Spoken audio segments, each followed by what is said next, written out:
En sciences des données, on utilise l'expression consacrée foutaise en entrée, foutaise en sortie, en anglais garbage in, garbage out, pour insister sur l'importance des données en quantité et en qualité. On ne le répétera jamais assez, je vais même en faire le postulat fondamental de la science des données, foutaise en entrée, foutaise en sortie. C'est principalement à l'étape d'exploration et de visualisation des données au début d'un projet qu'on va valider la qualité des données.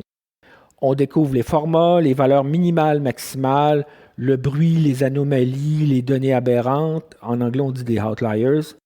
On va en profiter aussi pour nettoyer, évidemment, convertir les formats, normaliser, retirer les anomalies ou les remplacer par des valeurs. Il y a aussi les valeurs manquantes qu'on va remplacer par des valeurs par défaut. On peut également décider de retrancher les données qui sont problématiques. La deuxième étape, c'est d'établir la valeur prédictive des données dont on dispose. Qu'est-ce qu'on peut faire avec ces données-là? Est-ce qu'on est capable de prévoir des choses avec ces données-là? L'idée, c'est vraiment d'examiner les dépendances entre les attributs ou variables pour voir comment un attribut dépendant ou attribut cible, celui qu'on cherche à prédire, est prédictible par un ensemble d'attributs indépendants.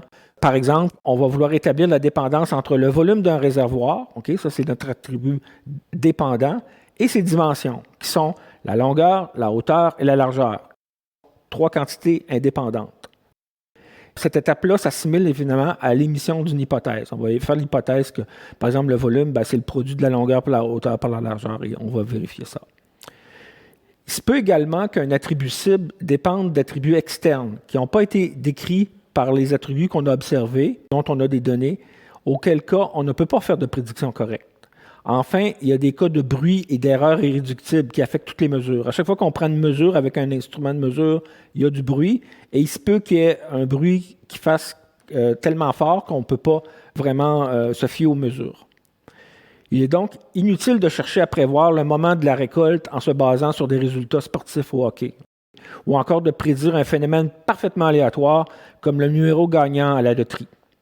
On va se méfier également de ce qu'on appelle des corrélations fallacieuses et surtout d'établir des relations de cause à effet qui demandent vraiment une analyse beaucoup plus approfondie.